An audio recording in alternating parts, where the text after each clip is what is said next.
கர்த்தருடைய நாமத்துக்கு மகிமை உண்டாகட்டும். தேவனாகிய கர்த்தர் கடந்த 7 மாதத்தை தேவன் கண்ணின் மணியை போல பாதுகாத்து இந்த 8வது மாதத்தை காண செய்த தேவனுடைய தயவை எண்ணி கர்த்தருடைய நாமத்தை ஸ்தோத்தரிக்கிற தேவன் தாமே நமக்கு பெரிய காரியங்களை செய்வாராக. அல்லேலூயா, அல்லேலூயா.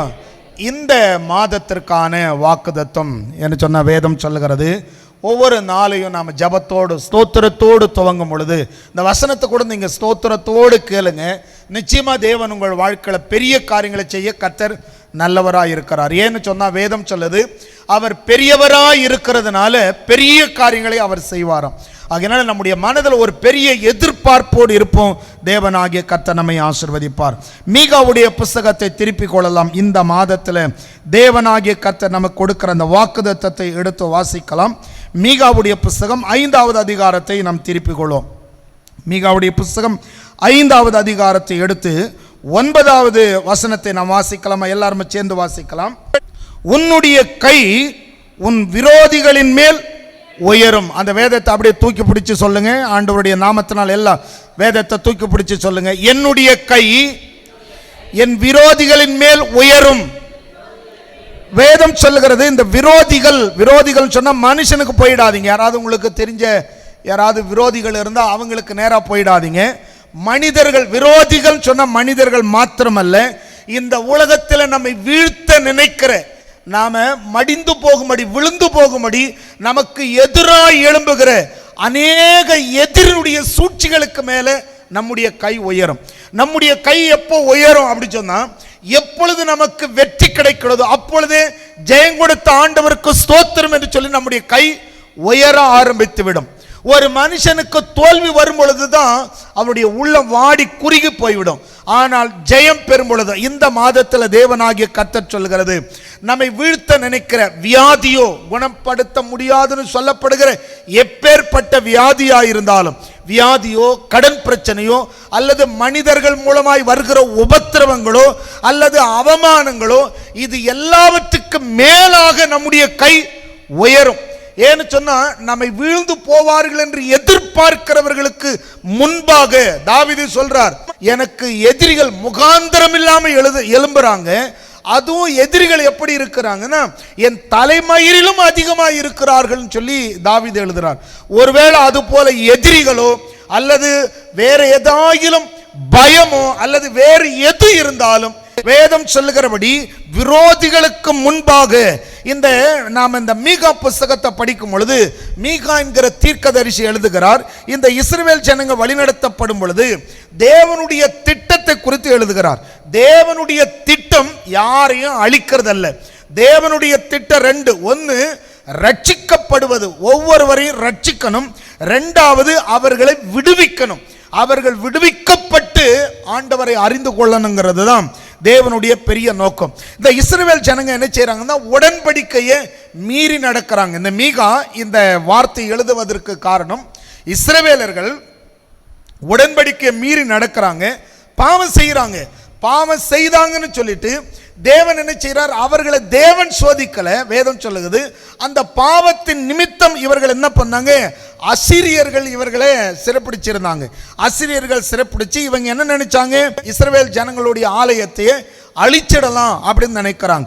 அது மாத்திரமல்ல, எருசலேமில் இருக்கிற அந்த ஆலயத்தை அழிக்க முயற்சி பண்றாங்க.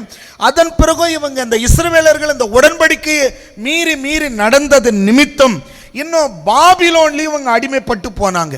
இப்படி பாபிலோனியரும் இந்த அசீரியரையும் இவர்களை அடிமைப்படுத்தும் பொழுது தேவன் பாருங்க, சில காலங்களில் சில மனிதர்கள் தேவ பிள்ளைகள் தவறு செய்யும் பொழுது சில விதமான உபத்திரவங்கள்ல அவர்கள் போய் சிக்கி கொள்ளும் பொழுது, ஒருவேளை உலகத்தான் நினைக்கலாம் அவ்வளவுதான் முடிஞ்சு போச்சுன்னு. இல்ல, வேதம் சொல்லுகிறது, அந்த அசீரியருடைய கைகளுக்கும் அந்த பாபிலோனுடைய கைகளுக்கும், ஒருவேளை அவர்கள் பலத்தவர்களாக இருந்தாலும், ஒருவேளை இஸ்ரவேலர் அடிமைப்பட்டவர்களாக இருந்தாலும், ஒருவேளை உங்களுடைய சூழ்நிலை நினைத்து பார்த்து உங்களை விட வலியவர்கள் உங்களை அடிமைப்படுத்தினாலும், வேதம் சொல்லுகிறது, அவர்களோடு இருக்கிறவர் அல்ல, உங்களோடு இருக்கிறவர் தான் பெரியவர். ஏன்னு சொன்னா, உடன்படிக்கையின் பிள்ளைகள் இவர்கள். ஒரு காரியத்தை நல்லா தெரிந்து கொள்ளுங்க, நீங்களும் நானும் ஆண்டவருடைய பிள்ளைகள். எங்காவது விழுந்து போனா முடிஞ்சு போச்சுன்னு நினைக்காதீங்க. கர்த்தரிடத்தில் திரும்புங்க. உங்களுடைய விரோதிகளுக்கு முன்பாக உங்கள் கை உயரும். என் தேவன் எனக்கு நன்மை செய்தார், வெட்கத்துக்கு பதிலாக இரட்டத்தனையான பலன் வந்ததுன்னு சொல்லும்படி விரோதிகள், பகைக்கிறவர்கள், சத்துரு ஏகிற எல்லா அக்னியாஸ்திரங்களுக்கு முன்பாக தேவன் நமக்கு நன்மை செய்வார். ஏன்னு சொன்னா தேவன் யார், தேவன் எப்படிப்பட்டவர்? மீகாவுடைய புஸ்தகம் 3வது அதிகாரத்தை கொஞ்சம் திருப்பி கொள்ளுங்க. நம்முடைய ஆண்டவர் எப்படிப்பட்டவர் என்று சொன்னால், மீகா 3வது அதிகாரம் 8வது வசனத்தை நீங்க வாசிச்சீங்கன்னு சொன்னா, நானும் யாக்கோபுக்கு அவன் மீறுதலையும் இஸ்ரவேலுக்கு அவன் பாவத்தையும் அறிவிக்கும்படி. ஒருவேளை ஒரு மனித பாவம் செய்தா, ஒரு கர்த்தருடைய பிள்ளை தப்பு செஞ்சிட்டா, அந்த தப்பை அவர்களுக்கு உணர்த்துவார், அந்த மீறுதலை உணர்த்துவார். எதற்கு? நீ மனம் திரும்பி திரும்பவும் அந்த பிதாவுடைய அன்புக்கு குமாரனாகி இயேசுவின் நாமத்தினாலே நீங்க சேர்ந்து கொள்ளும்படி அழைக்கிறார் ஒழிய அழிக்கிறவர் அல்ல. அந்த பாவத்தை குறித்து உணர்த்துவார், மீறுதலை குறித்து உணர்த்துவார். ஏன்னு சொன்னா, நீ இப்படிப்பட்ட நிலையில் இருக்காதே, நீ என்னிடத்துல வா, நீ என்னிடத்துல வா. இஸ்ரவேல் ஜனங்களுக்கு அந்த ஆபிரகாமுக்கு செய்த உடன்படிக்கை நினைவு கூர்ந்து, இந்த ஜனங்களை நான் அழிக்கிறதுக்காக நான் வேர் பிரிக்கல, உங்களை என்னையும் அழிவுக்கு ஒப்பு கொடுக்கிறதற்காக தேவன் ரட்சிக்கவில்லை. இந்த உலகத்தில் கடனோ பிரச்சனையோ வியாதியோ நம்மை அழித்து விடாதபடி முற்றிலும் ஜெயம் கொள்ளுகிறவராலே நாம் என்ன செய்வோம்? ஜெயம் எடுப்போம். வேதம் சொல்லுது பாருங்க. அதே மீகாவுடைய புஸ்தகம் 7வது அதிகாரத்தை திருப்பணியும் சொன்ன 18வது வசனத்தை வாசிக்கும் பொழுது, தமது சுதந்திரத்தில் மீதியானவர்களுடைய அக்கிரமத்தை பொறுத்து மீறுதலை மன்னிக்கிற தேவர்களுக்கு ஒப்பான தேவன் யார்? மீறுதலை மன்னிக்கிறவர் நம்முடைய தேவன். அதாவது தப்பு செய்யுங்கன்னு சொல்லல, ஒருவேளை அறிந்தோ அறியாமலோ தெரியாமலோ ஏதாவது, ஏன்னா நம்ம மனிதர்கள், குறைவுள்ளவர்கள், நல்லது நடக்கும்னு நினைச்சு நாம் ஏதாவது தீமையா செய்திருந்தா கூட ஆண்டவரிடத்தில் திரும்புவோமே, ஆனால் நம்முடைய மீறுதலை மன்னிக்கிறவர். வசனம் சொல்லுது, எந்த ஒரு மனிதனும் பாவங்களை மறைக்க கூடாதான், அறிக்கை செய்து விட்டு விட்டா அவர்கள் இரக்கம் பெறுவார்கள் என்று வேதம் சொல்லுகிறது. இந்த இடத்துல பைபிளை படிக்கிற பாருங்க. மீகா 7:18 ஆண்டவர் எப்படிப்பட்டவர்? மீறுதலை மன்னிக்கிற தேவன். அவரை போல மன்னிக்கிற தேவன் வேறு ஒருவர் இல்லை. வேதம் சொல்லுது, அவர் கிருபை செய்ய விரும்புகிறபடியால் அவர் என்றென்றைக்கும் கோபம் வையார். அவர் கோபம் வைக்கிறவர் அல்ல, அவரிடத்தில் திரும்புகிறவர்களுக்கு. ஏன் தெரியுமா? ஏன் அப்படி? இன்னும் ஒரு சில வசனங்களை படிச்சு பார்த்தீங்கன்னா, இந்த உலகத்தில் கர்த்தர் மன்னிப்பார், ஆனா மனுஷன் மறக்க மாட்டான். மனுஷன் வேற, கடவுள் வேற. அதனாலதான் சொல்றார், இந்த மனிதனை போல நான் அல்ல. அவர் சொல்லும் பொழுது கூட பாருங்க, மனம் மாறுவதற்கு இன்னைக்கு ஒரு பேச்சு, நாளைக்கு ஒரு பேச்சு மனுஷனிடத்தில் இருக்கும். ஆனா கர்த்தர் அப்படிப்பட்டவர் அல்ல. மீகாவுடைய புஸ்தகம் 7வது அதிகாரம் அவருடைய கடைசி வசனம் 20வது வசனத்தை வாசிங்களேன். இந்த வசனம் சொல்லுது பாரு, தேவரீர் பூர்வ நாள் முதல் எங்களுக்கு எங்கள் பிதாக்களுக்கு ஆணையிட்ட சத்தியத்தை யாக்கோபுக்கும் கிருபையை ஆபிரகாமுக்கும். ஏன்னா இவங்க என்ன செய்யறாங்க? இந்த ஆபிரகாமுடைய சந்ததியில வர்றதுனால வேதம் சொல்லுது, அவங்க என்ன செய்யறாங்க? யாக்கோபுக்கும் ஆபிரகாமுக்கும் அந்த கிருபையை கொண்டு வராங்க. தேவன் எப்படிப்பட்டவர்? இந்த உடன்படிக்கை விசுவாச மார்க்கத்தார் நீங்களும் நானும் ஆண்டவரை பிடிச்சுக்கிட்டதுனால வசனம் சொல்லுது பாருங்க, ஆபிரகாமுக்கு என்ன கிருபையை கொடுத்தார்? ஆதியாகமம் 12வது அதிகாரத்துக்கு கொஞ்சம் திருப்பி கொள்ளும். ஆதியாகமம் புஸ்தகம் 12வது அதிகாரத்துக்கு நாம வந்தோம்னு சொன்னா, இங்க 15வது வசனத்தை வாசிக்கலாம் பாருங்களேன். பார்வோனுடைய பிரபுக்களும் அவனை கண்டு பார்வோனுக்கு முன்பாக அவளை புகழ்ந்தார்கள். அப்பொழுது அந்த ஸ்திரீ பார்வோனுடைய அரண்மனைக்கு கொண்டு போகப்பட்டாள். எந்த ஸ்திரீ? ஆபிரகாமுடைய மனைவியாகிய சாராள்.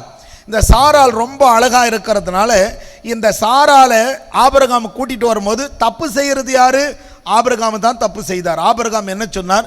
மனைவி நிமித்தம் கொன்றுவாங்களோன்னு நினைச்சு மனைவியை சகோதரின்னு சொல்லிட்டார். சகோதரின்னு சொன்னதுனால அவளை அந்த அரண்மனைக்கு கூட்டிட்டு போயிட்டாங்க. ஆனா தப்பு செய்தது யாரு? ஆபிரகாம். ஆனா ஆண்டவர் ஆபிரகாமை தண்டிக்கல. ஏன்னு சொன்னா ஆபிரகாம் ஆண்டவரை விசுவாசிக்கிற மனுஷன். அதனால ஆண்டவரை ஆபிரகாமை தண்டிக்காம அடுத்து நீங்க 17வது வசனத்தை படிங்க. ஆபிரகாமுடைய மனைவியாகிய சாராயின் நிமித்தம் கர்த்தர் பார்வோனையும் அவன் வீட்டையும் மகா வாதைகளினால் வாதித்தார். ஏன் அவனை வாதித்தாருன்னு சொன்னா, அவன் தப்புக்கு அவனும் தப்பு செய்தான், இவனும் தப்பு செய்தான்.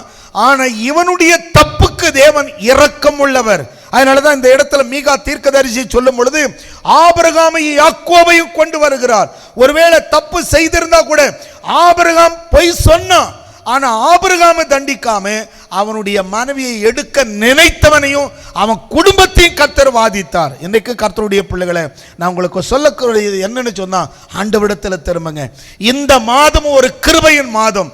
இந்த மாதம் கூட ஆண்டவரே நீர் நல்லவர்னு சொல்லி அவருடைய நாமத்தை துதிப்பீர்களே ஆனால் எதிரிகளுக்கு முன்பாக அந்த பார்வோனுடைய கை ஓங்கி இருந்தது. இந்த ஆபிரகாமால எதுவும் பேச முடியல. ஏன்னா அவன் ராஜா. இவன் என்ன நினைக்கிறான், எப்படி தன் உயிரை காப்பாற்றிக் கொள்வதுன்னு சொல்லி உயிர் பிழைக்கிறதுக்காக ஒரு பொய்யை சொன்னான். தன் மனைவிய சகோதரின்னு சொல்லிட்டான். ஆனா ஆண்டவருடைய பிள்ளைகளை வேதம் சொல்லுது பாருங்க, தேவன் எவ்வளவு இரக்கமுள்ளவர். இந்த இடத்துல ஆபிரகாம் பயந்து இருக்கலாம், ஆனா வேதம் சொல்லுகிறது அந்த எதிரி, அந்த பார்வோனுடைய குடும்பத்துக்கு முன்பாக இந்த ஆபிரகாமுடைய கை உயரும்படி தேவன் அவன் நிமித்தம் அவனை வாதித்தார். உடனே அவன் சொல்றான், நீ ஏன் எனக்கு இப்படி பொய் சொன்னு சொல்லிட்டு அவனுடைய மனைவியும் அவன்கிட்ட ஒப்பு கொடுத்துட்டான்.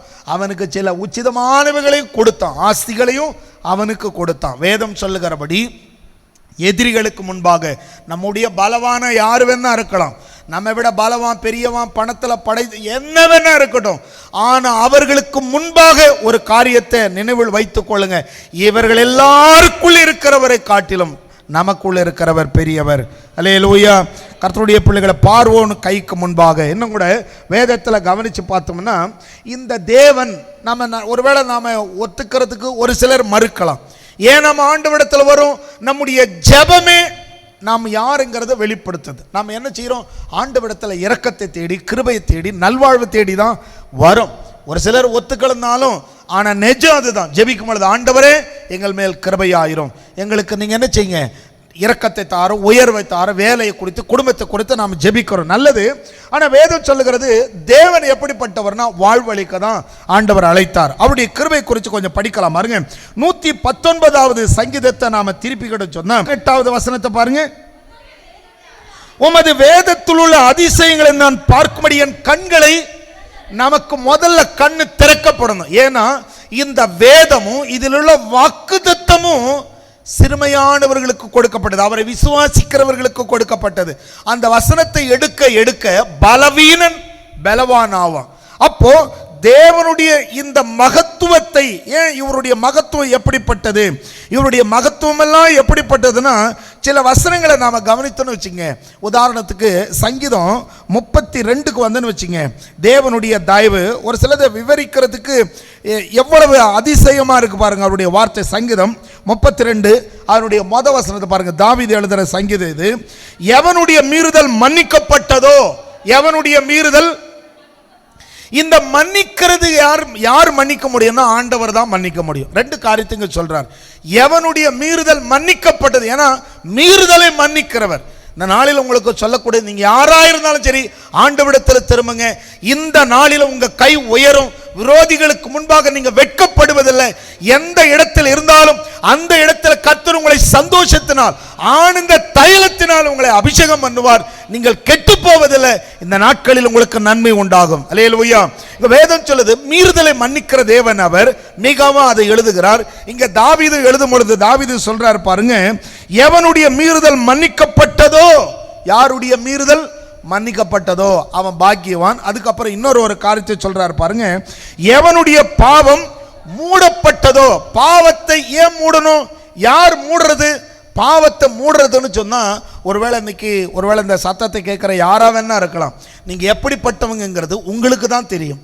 ஏன்னு சொன்னா உங்களுடைய பாவத்தை அவர் வெளியே கொண்டு வராம இந்த பாவத்தை மூடுறார். ஏன் மூடுறாருன்னு சொன்னா மனிதர்களுக்கு அது தெரியக்கூடாது. ஏன்னு சொன்னா மனிதர்களுக்கு உங்களை குறித்து தெரிஞ்சா, உங்களுடைய பாவத்தை குறித்து தெரிஞ்சா, ஒருவேளை அவன் மன்னிக்கிறவனா இருந்தா கூட மன்னிக்கிறன்னு சொல்லிட்டு அவன் மறக்காம இருப்பான், அவன் தான் மனிதன். அதனால மனிதனுக்கும் பிசாசுக்கும் தெரியாதபடிக்கு, ஏன்னா பிசாசு குற்றப்படுத்துகிறவன், மனிதனும் குற்றப்படுத்துகிறவன். அதனாலதான் உங்களை ஒருவர் குற்றப்படுத்த கூடாது என்பதற்காக உங்கள் மீறுதலை மன்னித்து உங்களுடைய பாவத்தை அவர் மூடி விடுகிறார். ஏன்னு சொன்னா அது வெளியே தெரியாதபடி நீங்க பரிசுத்தமான வாழணும். ஏன்னா இந்த தைரியம் இருந்தா தான் கிறிஸ்துவிடத்துல வர முடியும். பாவ உணர்வு இருந்தா வர முடியாது. ஆகையினாலதான் தேவன் ஒவ்வொருவருக்கும் கிருபை கொடுக்க அந்த பாவத்தை மூடுறார். எதற்கு? அவரிடத்தில் வருகிறவர்களுடைய கை ஓங்கும்படி செய்வதற்காக. வேதத்தில் படிக்கலாம் பாருங்க. மத்திய புஸ்தகம் 9வது அதிகாரத்தில் இயேசு எப்படிப்பட்டவராயிருந்தார். மத்தேயு 9வது அதிகாரம் 35வது வசனத்தையும் 36வது வசனத்தையும் வாசிக்கலாம் பாருங்க. இயேசு எப்படிப்பட்டவர்? 35, 36 பாருங்க. பின்பு இயேசு சகல பட்டணங்களையும் கிராமங்களையும் சுற்றி நடந்து ஜெப ஆலயங்களில் உபதேசித்து ராஜ்யத்தின் சுவிசேஷத்தை பிரசங்கித்து ஜனங்களுக்கு உண்டாயிருந்த சகல வியாதிகளையும் சகல நோய்களை நீக்கி அவர்களை சொஸ்தமாக்கினார். இயேசு யார்? இயேசு யாருன்னு சொன்னா சகல ஜனங்களுக்கும், திருச்சபைக்கு வருகிற ஜனங்களுக்கு, கர்த்தருடைய வார்த்தையை கேட்கிற ஜனங்களுக்கு சகல நோய்களை நீக்குகிறவர், குணமாக்குகிறவர். அப்படி குணமாக்கி அவர்களை விட்டுடாம அவர்கள் மேல் மனதுருக்கம் உள்ளவர். வேதம் சொல்லுது பாருங்க. அவர் திரளான ஜனங்களை கண்ட பொழுது அவர்கள் மேய்ப்பன் இல்லாத ஆடுகளைப் போல தோய்ந்து போனவர்களும் சிதறப்பட்டவர்களுமாய் இருந்தபடியால் அவர்கள் மேல் மனதுருகினார். மெய்ப்பன் இல்லை. ஏன்னா நல்ல வார்த்தையை போதிக்க ஆள் இல்லையே. பாவத்தை குறித்து உணர்த்தி, சிலர் பாவத்தை உணர்த்துறோன்ற பேர்ல அவங்கள மட்டுப்படுத்தி நீ அவ்வளவுதான் அப்படின்னு சொல்லி விடுறாங்க.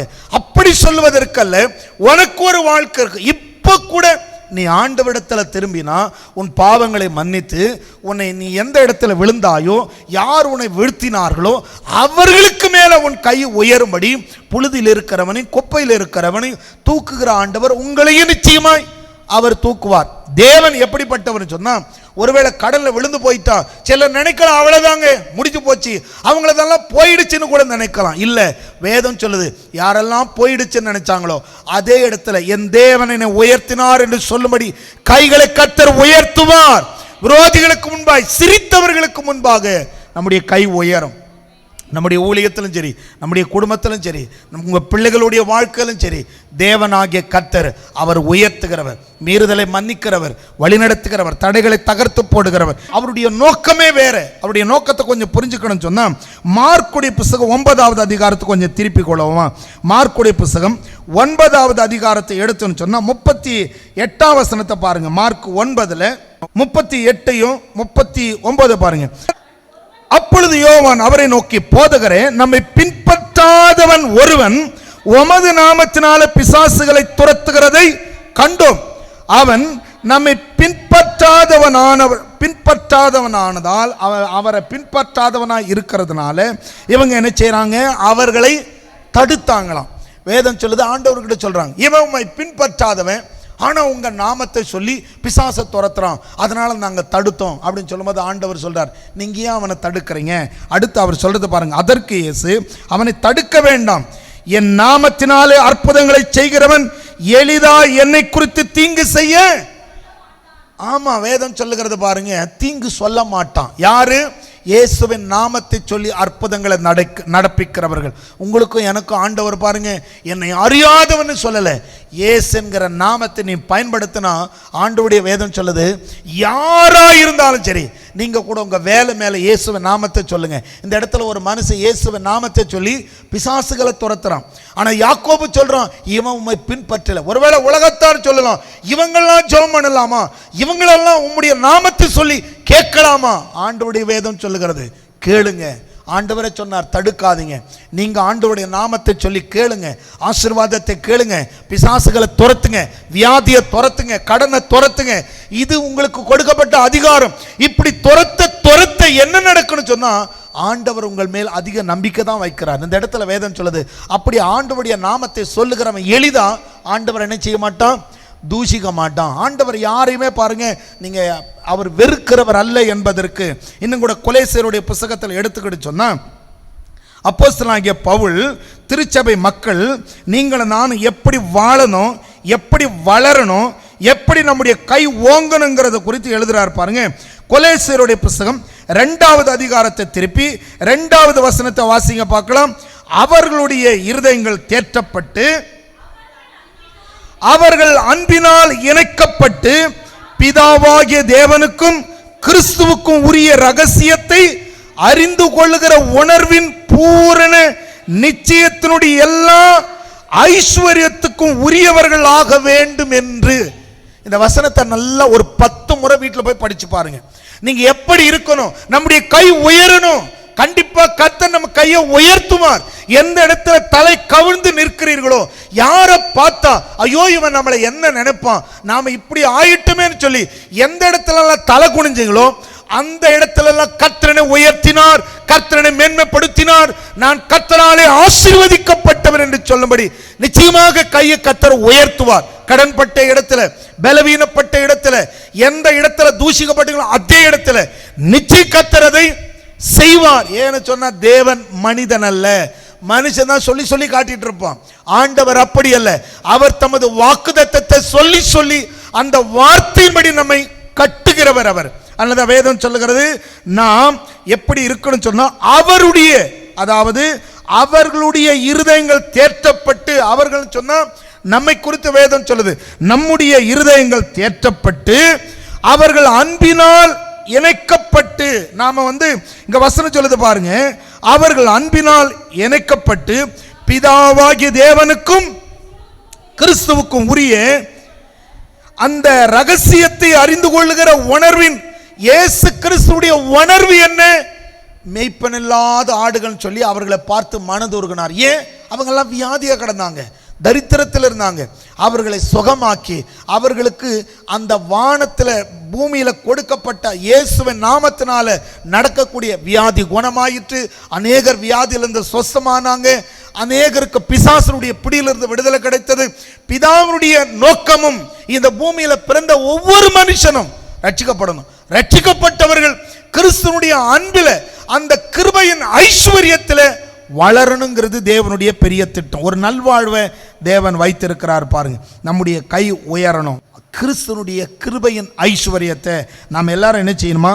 உணர்வுள்ளவர்களாய், உரியவர்களாய். அதான் வேதத்தில் படிக்கிற பாருங்க, பூரண நிச்சயத்தினுடைய ஐஸ்வர்யத்துக்கும் உரியவர்கள் ஆக வேண்டும் என்று இப்படி விரும்புகிறேன். பவுலுடைய விருப்பம் அது. ஏன்னு சொன்னா தேவனுடைய பிள்ளைகள், தேவன் மன்னிப்பதில் மிகவும் இரக்கமுள்ளவர், அவர் உயர்த்துகிறவர். இந்த மாதம் கூட நமக்கு ஒரு நல்ல மாதமாய், ஒரு நல்ல வசனத்தோடு துவங்கும்படியாய் தேவனாகிய கர்த்தர் நம்மை ஆசீர்வதிக்க தேவன் நல்லவராய் இருக்கிறார். ஏன்? நம்முடைய மனதில் தைரியம் வரணும். அதுக்காக தான் ஆண்டவர் என்ன செய்கிறார்? நீங்கள் கிறிஸ்துவோடைய இணைங்க, பிதாவுடைய அன்பை புரிந்து கொள்ளுங்க.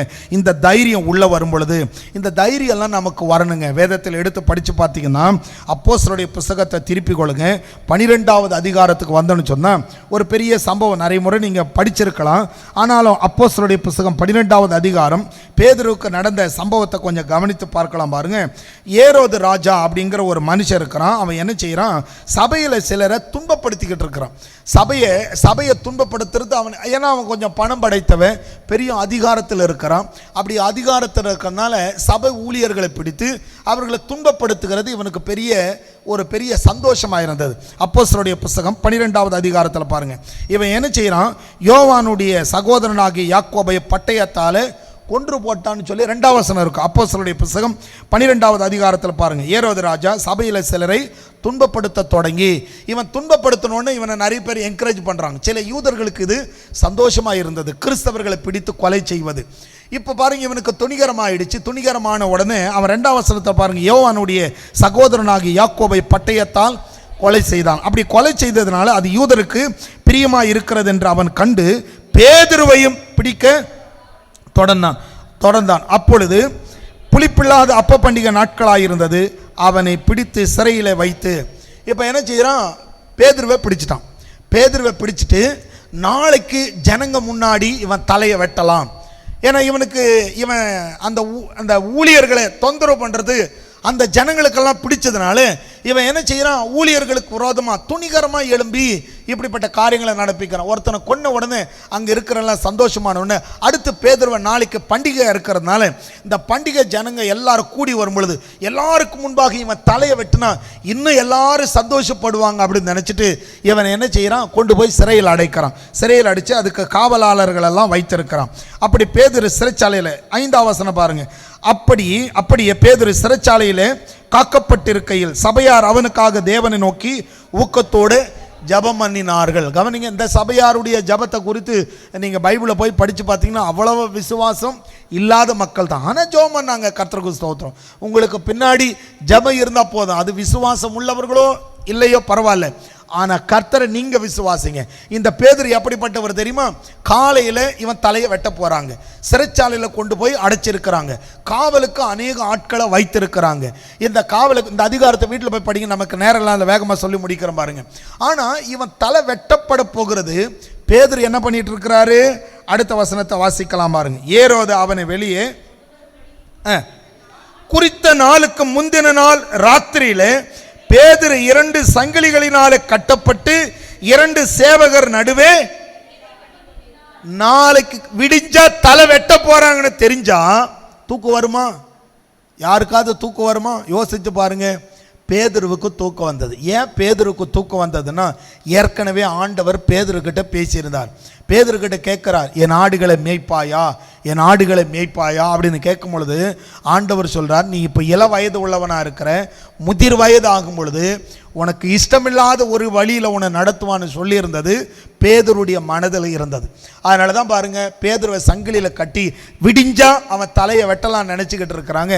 ஆனால் பேதுருக்கு ஒரு நிச்சயம் இருந்தது, என் ஆண்டவர் என்னோடு கூட இருக்கிறார், நீ ஈஸியாக என் தலையெல்லாம் வாங்கிட முடியாது, ஒரு ஊழியனை வெட்டிட்டேங்கிறதுனால என்னையை வெட்டிடலாம் நினைச்சிடாத அப்படின்னு சொல்லிட்டு அவன் என்ன செய்யறான்? கர்த்தர் மேலே பாரத்தை போட்டு நிம்மதியாக தூங்கினான். உங்களுக்கும் சொல்கிறேன், நீங்கள் ஆண்டவர் மேலே நம்பிக்கையாக இருந்த நல்லா அறிக்கை பண்ணி நல்லா ஜெபம் பண்ணிட்டு சந்தோஷமாக, இதுக்கு முன்னாடி இல்லாத அளவுக்கு இந்த மாதத்தில் நல்லா சாப்பிட்டுட்டு சந்தோஷமாக இருங்க. உங்கள் காரியத்தை வாய்க்க பண்ணி இந்த மாதத்தில் உங்கள் கைகளை கர்த்தர் எதிரிகளுக்கு முன்பாக உயர்த்தி உங்களை மேன்மைப்படுத்துவார். இந்த இடத்துல வேதம் சொல்லுது, பேதுரு பாருங்க நிம்மதியாக போய் தூங்குறான். அவன் தூங்கும் பொழுது நடக்கிறது என்ன?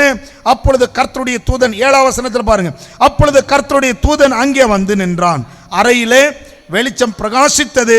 அப்பொழுது அவன் பேதுருவை விலாவிலே தட்டி சீக்கிரமாய் எழுந்திரு என்று அவனை எழுப்பினான். உடனே சங்கிலிகள் அவன் கையிலிருந்து விழுந்தன. இவன் எழுந்தான். இன்னும் கூட படித்து பார்த்தீங்கன்னா இது ஒரு கனவு மாதிரி அவன் நினச்சிக்கிட்டு இருக்கிறான். அப்புறம் அவனை அங்கேருந்து வெளியே கொண்டு வராங்க. அவனை வெளியே கொண்டு வரும்போது இவன் என்ன செய்கிறான்? நேராக 12ஆம் வசனத்தை பாருங்க. அவன் இப்படி நிச்சயித்து கொண்டு மார்க் எனும் பேர் கொண்ட யோவானுடைய தாயாகிய மரியாள் வீட்டுக்கு வந்தான். அங்கே அநேகர் கூடி ஜபம் பண்ணி கொண்டிருந்தார்கள். பேதுரு வாசற் கதவை தட்டின பொழுது ரோதை எனும் பேர் கொண்ட ஒரு பெண் ஒற்று கேட்க வந்தால், அவள் பேதுருவின் சத்தத்தை அறிந்து சந்தோஷத்தினால் கதவை திறவாமல் உள்ளே ஓடி பேதுரு வாசலுக்கு முன்னே நிற்கிறார் என்று அறிவித்தாள். அவர்கள், நீ பிதற்றுகிறாய் என்றார்கள்.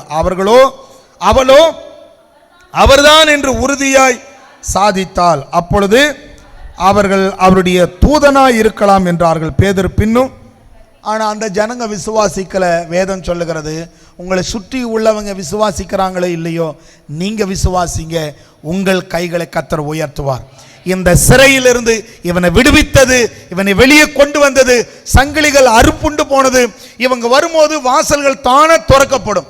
இந்த தடைகளை துறந்தது, இவர்கள் சங்கிலியை அறுக்கும்படி ஒரு தூதனை கட்டளையிட்டது போல இந்த மாதத்தில் தேவன் உங்களுக்கு ஒரு தூதனை கட்டளையிடுவார். அந்த தூதன் உங்களுக்கு முன்னாடி போவான். எதிரிகளுக்கு முன்பாக உங்கள் கையை ஓங்கி பண்ணும்படி, உங்கள் கை உயர பண்ணும்படி இந்த மாதத்தில் தேவன் உங்கள் கைகளை உயர்த்துவார். இன்னும் கூட படிச்சு பார்த்தீங்கன்னு சொன்னா, அதே அப்போஸ்தலருடைய புத்தகத்தை இன்னொரு சம்பவத்தை வாசிச்சு முடிக்கலாம். 27வது அதிகாரத்துக்கு வந்துடும். அப்போஸ்தலருடைய புத்தகம் 27வது அதிகாரத்தை நாம வந்துட்டோம்னு சொன்னா, இந்த இடத்துல நடக்கிற சம்பவத்தை பாருங்க. 22ல இருந்து படிச்சு பார்க்கலாம் பாருங்க. 22ல இருந்து படிங்க. ஆகிலும் திடமனதாக இருங்கள் என்று இப்பொழுது உங்களுக்கு தைரியம் சொல்லுகிறேன், கப்பர் சேதம் அல்லாமல். ஏன்னு சொன்னா, இப்ப பேதுரு பிரயாணப்படுறார். பேதுரோடு சேர்ந்து எத்தனை பேர் இருக்கிறாங்க? 276 பேர் ஒரு கப்பல்ல போயிட்டு இருக்கிறாங்க. இப்பதாங்க டைட்டானிக் எல்லாம் இப்பதான் கண்டுபிடிச்சு இந்த கப்பலை பத்தி நிறைய சொல்றாங்க. இதுல இவ்வளவு பேர் பிரயாணம் பண்ணாங்க. பவுல் வாழ்ந்த நாட்கள் அப்பவே எவ்வளவு பேர் பிரயாணம் பண்ணி இருக்காங்க? 276 பேர் கொண்ட ஒரு கப்பல், பெரிய கப்பல். இந்த கப்பல்ல பிரயாணம் பண்ணும் பொழுது கப்பல் சேதத்துக்குள்ளான உடனே எல்லாம் பயந்தாங்க. அவ்வளவுதான், போச்சு, நம்ம எல்லாரும் இங்கே செத்து போயிடுவோம், பிழைப்போம் என்ற நம்பிக்கை அற்று போயிற்று. அவங்க செய்யறாங்க, தங்களிடத்துல இருந்து எல்லாத்தையும் தூக்கி வெளியே போடுறாங்க. ஆனா இவங்களுக்கு எல்லாருக்கும் மரண பயம் பிடித்து கொண்டது.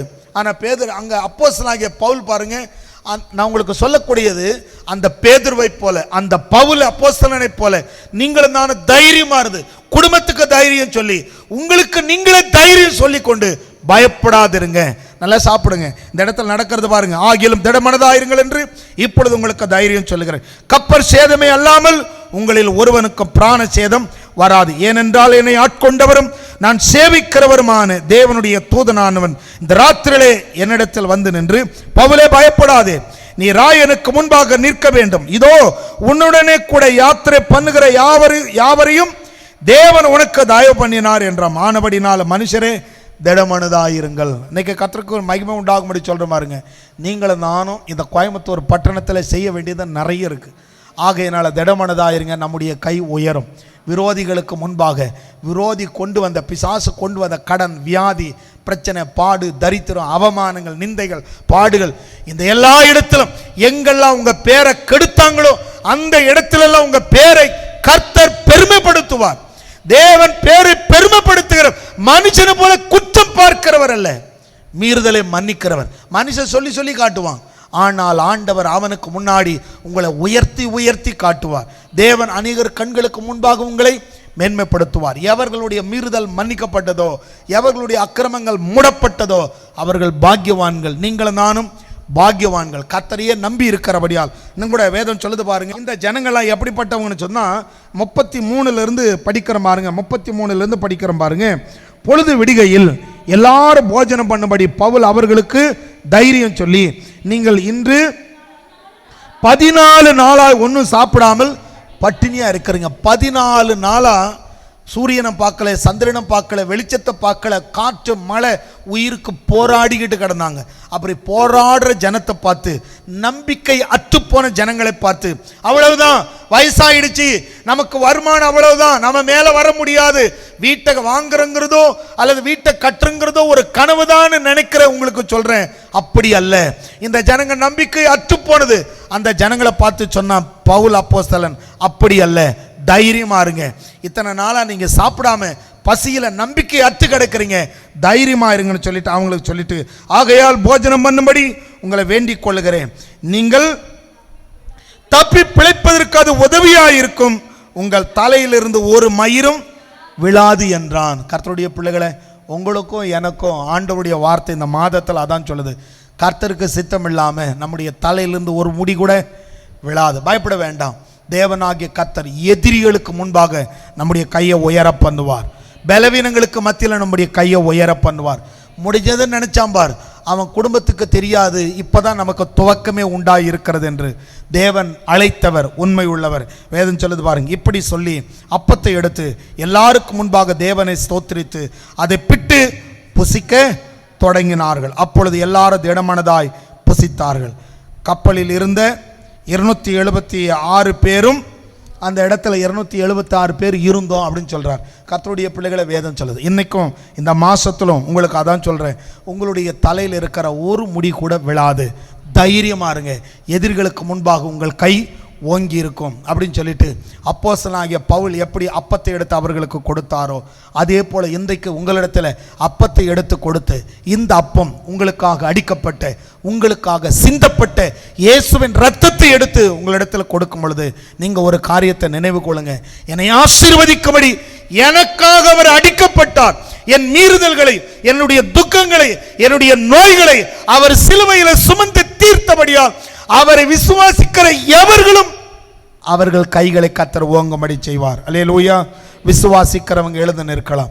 எழுந்து நின்று மீகா 5:9 சொன்னது போல, உன்னுடைய கை உன் விரோதிகள் மேல் உயரும், உனக்கு விரோதமாய் எழும்பின சத்துருடைய ஆயுதங்களுக்கு மேலாக உங்கள் கை உயரும். உங்கள் கையை உயர பண்ண கர்த்தர் நல்லவராயிருக்கிறார்.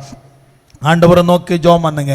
அப்போஸ்தலனாகிய பவுல் அப்பத்தை எடுத்து அவர்களுக்கு கொடுத்தான். நீங்க திடமனதாயிருங்க, உங்க தலையில் இருக்கிற ஒரு முடி கூட விழாதுன்னு சொல்லி உங்களுக்கு அதான் சொல்றேன், தைரியமா இருங்க. இந்த கடன் உங்களை மேற்கொண்டு விடாது, இந்த வியாதி உங்கள் குடும்பத்தை அழித்து விடாது. கடல் மேல் நடந்தவர் இந்த வியாதியிலிருந்து உங்களுக்கு குணப்படுத்தவும் தேவன் அந்த பிரச்சனை மேல் வந்து உங்களை உயர்த்த அவர் நல்லவராயிருக்கிறார்.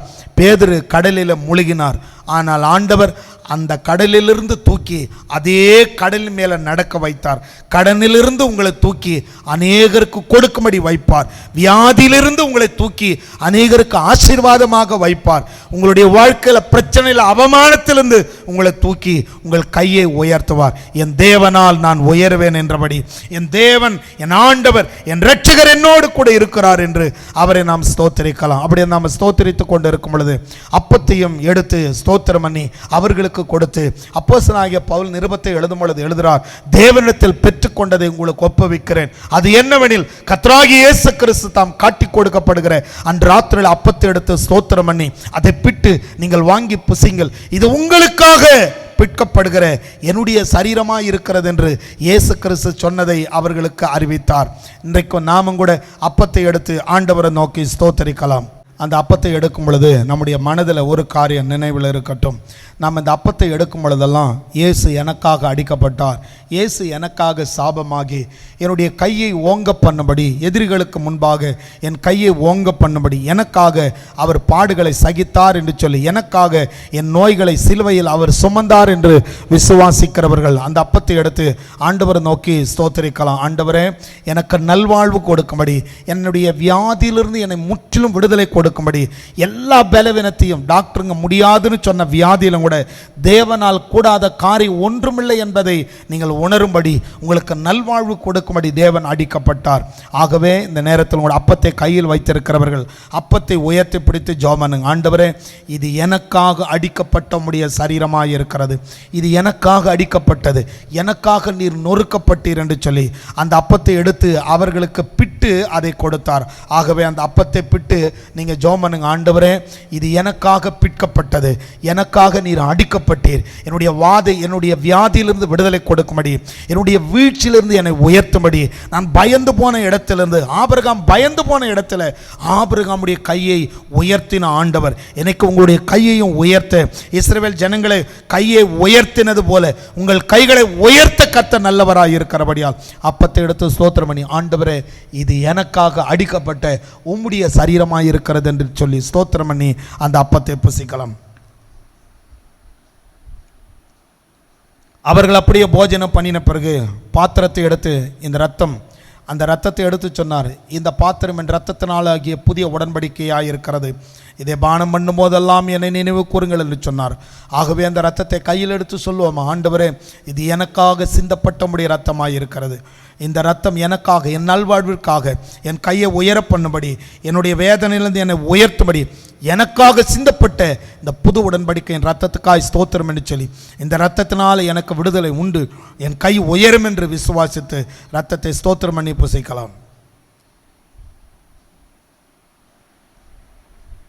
கிருபை நிறைந்த நல்ல ஆண்டவரே, இரக்கமுள்ள தேவனே, பரலோக பிதாவே, மீகா 5:9 சொல்லுகிறது போல என் கை, ஆண்டவருடைய வேதம் சொல்லுகிறது, விரோதிகளுக்கு முன்பாக உயரும் என்று நாங்கள் அறிக்கை பண்ணுகிறோம். இந்த நாளில் உங்களுடைய கர்த்தாவே கலந்து கொண்ட கர்த்தருடைய பிள்ளைகளை ஆசீர்வதியும். இப்பொழுதும் ஆண்டவரே உங்களுடைய கருத்தில் அர்ப்பணிக்கிறோம். இந்த நாள் முதற்கொண்டு இந்த 8வது மாதத்தை, ஆகஸ்ட் மாதத்தை நீர் ஆசீர்வதித்து கொடுத்ததற்காக நன்றி செலுத்துகிறோம். பவுல் எப்படி மக்களை பார்த்து திடமனதாயிருங்கள் என்று தைரியப்படுத்தி அப்பத்தை அவர்களுக்கு கொடுத்து நீங்கள் தைரியமாய் புறப்பட்டு போங்கள் என்று சொன்னது போல இவர்களை பார்த்து உம்முடைய நாமத்தில் வாழ்த்தி அனுப்புகிறோம். நீங்கள் தைரியமாய் புறப்பட்டு போங்கள். கர்த்தர் உங்களுக்கு முன்னே போய் கோணலை சபையாக்குவார்.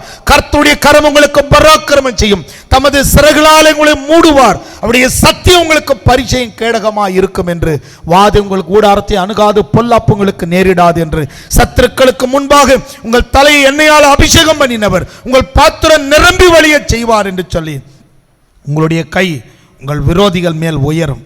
நீங்கள் வெட்கப்பட்ட இடத்துல உங்கள் கைகள் உயரும். நன்மை செய்தார் அல்லேலூயா என்று ஆர்ப்பரிக்கும்படி ஒவ்வொருடைய வாழ்வில் நீர் நன்மை செய்ய போகிற நன்மைக்காய் ஸ்தோத்திரம். ஆசீர்வதித்து அனுப்புகிறோம். தேவ கிருபை உம்முடைய பிள்ளைகளோடு இருப்பதாக.